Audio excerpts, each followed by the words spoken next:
लागेल. नमस्कार मंडळी, स्वागत आहे आपलं न्यू ब्लॉगमध्ये. तर इथं बघा रात्री भिजत घातलेले हुलगं मी पाण्यातून काढत आहे. असं चिळून काढते मी पाण्यातून. असं ढवळून घ्यायचं आणि जे वरती येतात ते हुलगे असं हाताने उचलून घ्यायचे. आणि असं केल्याने बघा हुलग्यामध्ये जे रेती खडं असतील ते खाली राहिलं जातात. आणि शेवटी खाली राहिलं असं ढवळून थोडं थोडं घ्यायचं राहिलेलं. आणि बघा हे बघा रेती आणि खडे राहिलेले आहेत खाली. तर मी हुलग्यांना असं घट्ट कपड्यांमध्ये बांधून ठेवत आहे. असं घट्ट बांधून ठेवल्याने हुलग्याला मोड येतात. मटकीच्या मानाने हुलग्याला जरा लेट मोड येतात. आणि इकडे थंडी असल्यामुळे काही लवकर मोड येतात नाहीत. तर बघा मी 2 दिवस ठेवलं होतं हुलग्यांना बांधून कपड्यामध्ये. असं बुकारीचं मोड जिथं गरम ठिकाण असतं त्या ठिकाणी ठेवलं होतं. त्यामुळे बघा 2 दिवसानंतर असे मोड आलेत. तर याची भाजी बनवायला घेत आहे मी. तर कुकरमध्ये याला हळद आणि मीठ आणि थोडं 2 ग्लास पाणी घालून घेतलेलं आहे यामध्ये. तर मी याच्या 2-3 शिट्ट्या करून घेत आहे. तर हुलग्याला कोणी कुळीत म्हणतं, तर कोणी कुलती म्हणतात, तर आमच्याकडे हुलगेच म्हणतात. तर हुलगे थंडीमध्ये खाल्लेलं छान असते. तर इकडं मी फोडणीची तयारी करत आहे. फोडणीमध्ये मोहरी, जिरं, ठेचलेला लसूण आणि कांदा घातलेला आहे. हे मसाले व्यवस्थित परतून घ्यायचे टाकलेलं कांदा लसूण. असं ब्राऊन होईपर्यंत कांदा परतायचा आणि त्यामध्येच घरचं तिखट, गरम मसाला आणि धनिया पावडर टाकायचा आहे. आणि हे मसाले सुके टाकले की गॅस कमी करायचा जेणेकरून मसाले करपणार नाहीत. त्यामध्येच मी कोथिंबीरीची देठं टाकलेली आहेत चिरलेली फोडणीमध्ये. हे सर्व मिक्स करून घ्यायचं आणि त्यामध्येच आता मी जे हुलगं शिजवलेलं आहे ते टाकणार आहे. ते हुलगं असं शिजवलेलं फोडणीमध्ये घातलं की मग छान लागतात. तुम्ही असं हुलगं आणि पाणी सोबत एकत्र टाकू शकता, पण असं हुलगं जर फोडणीमध्ये घातलं तर छान चव येते भाजीला. तर इथं मी टोमॅटो वापरलेले नाहीत भाजीला, त्यामुळे मी शेंगदाण्याचं कूट वापरत आहे. तर 2-3 चमच इथं मी शेंगदाण्याचं कूट घातलेलं आहे. शेंगदाण्याचं कूट घालून घेतला आणि मिक्स करून घेतलं. बघा इथं भाजी तयार आहे आपली. तर शेवटी कोथिंबीर टाकून मिक्स करून घेतलेले आहे. तर नक्की हुलग्याची भाजी करून पहा, अशा पद्धतीने छान लागते. तर मंडळी बघा एक सरप्राईज आलेला आहे. काय आहे तर चला ओपन करून दाखवणार आहे आपण. श्री खोलतोय बघा.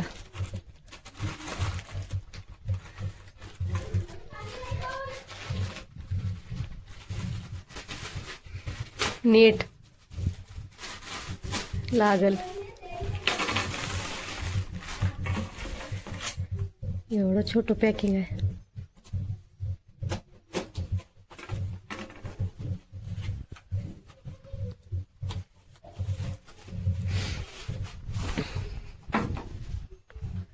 वरण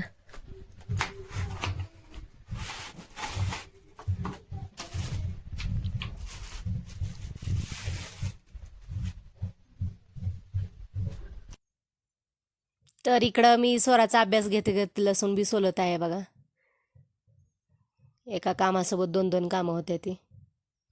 हे असं करत असते अभ्यास घेत घेत काही किचनचं काम वगैरे. तर जे अनबॉक्सिंग केलं होतं श्रीनं, तर पुढचं काय आहे ते म्हणला मम्मी तू खोलून दाखव कसं काय आहे. तर ते आम्ही मागवलेलं आले तर आम्ही खूप खुश आहे, कारण इथं येणं मुश्किल आहे. रोड वगैरे बंद झाला तर लवकर येत नाही. तर बघा इथं आलेलं आहे. तर हे आहे बघा ट्रायपॉड मागवलेलं आहे आम्ही. छोटंसं ट्रायपॉड दिसतंय बघा, पण बघा आता खोलून दाखवते तुम्हाला.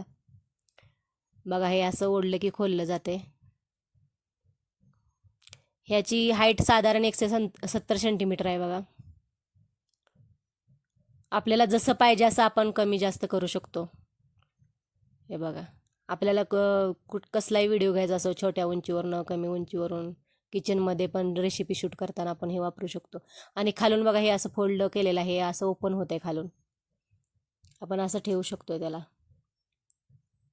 असं व्यवस्थित खाली पसरवून ठेवायचं व्यवस्थित. हे बघा असं बसतंय. आणि त्यामध्येच बघा हे ब्लूटूथ रिमोट कंट्रोल आहे. याच्याने आपण मोबाईल ऑपरेट करू शकतो, म्हणजे व्हिडिओ ऑन ऑफ जेव्हा आपल्याला बनवायचं आहे त्यावेळेस करू शकतो. आणि त्यासाठीच बघा चार्जिंगसाठी एक छोटीशी कॉर्ड पण दिलेली आहे. तर इथं याला एक लाईट पण आहे, छोटंसं बटन आहे बघा इथं पाठीमागे याला. तर सिंगल टॅपमध्ये लाईट आणि डबल टॅपमध्ये फुल लाईट लागते इथं. तर इकडं सोरा बघा तोंडात बोटे घालून कशी बघते कुतूहल, आणि काय आलंय काय नाही म्हणून. अशी नवीन गोष्ट आली की बघायला मुलांना लयच कुतूहल वाटतं. ट्रायपॉड आणलंय आपल्याला व्हिडिओ शूट करायसाठी.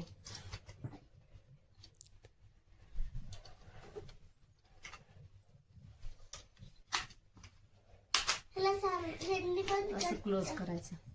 झालंय close बघा असं. तर ते ठेवून न्यायचं परत असंच खोके हे इजी आहे कुठेही गेलं तर कॅरी करण्यासाठी पण इजी आहे. छान आहे. बघू आता वापर.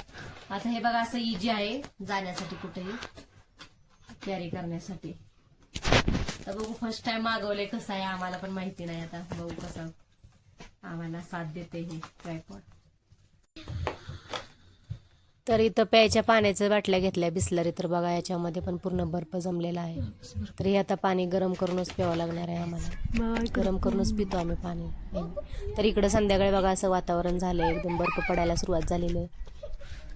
तर आतापासूनच बर्फ सुरू झाला होता. तो पूर्ण रात्रभरच पडत होता. तर मंडळी कसा वाटला तुम्हाला आजचा ब्लॉग? थँक्यू.